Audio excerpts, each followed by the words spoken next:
চট্টগ্রামের থানা থেকে লুট হওয়া অস্ত্র ছিনতাই ও ডাকাতিতে ব্যবহার করেছে সন্ত্রাসীরা। পাহাড়তলী থানার রাসমণি ঘাট এলাকা থেকে কুখ্যাত সন্ত্রাসী সাইদুর রহমান মাসুম ওরফে ব্লেড মাসুমকে গ্রেপ্তার করেছে পুলিশ।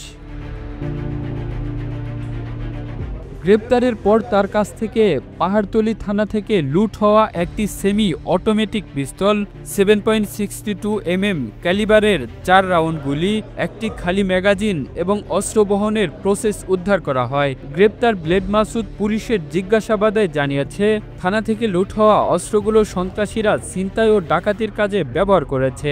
অভিযানে উদ্ধার করা আগ্নেয় অস্ত্রটি 2024 সালের 5 আগস্ট পাহাড়তলী থানায় হামলা ও লুটপাটের সময় সন্ত্রাসীদের হাতে চলে যায় বলে পুলিশ নিশ্চিত করেছে। ব্লেড মাসুদ পাহাড়তলী থানার 12 নম্বর ওয়ার্ডের লাকি হোটেল সংলগ্ন কাজী অফিস এলাকার বাসিন্দা। তার বিরুদ্ধে আগেও ডাকাতির প্রস্তুতির অভিযোগে একটি মামলা রয়েছে। প্রাথমিক জিজ্ঞাসাবাদে গ্রেপ্তার ব্লেড মাসুম স্বীকার করেছে, 2024 সালের 5 আগস্ট থানায় হামলার সময় সন্ত্রাসীদের কাছ থেকে উদ্ধারকৃত অস্ত্রটি তিনি সংগ্রহ করেছেন। তা ব্যবহার করে নগরীর বিভিন্ন এলাকায় ছিনতাই, ডাকাতি ও ভয়ভীতি প্রদর্শনের কাজে লিপ্ত ছিলেন।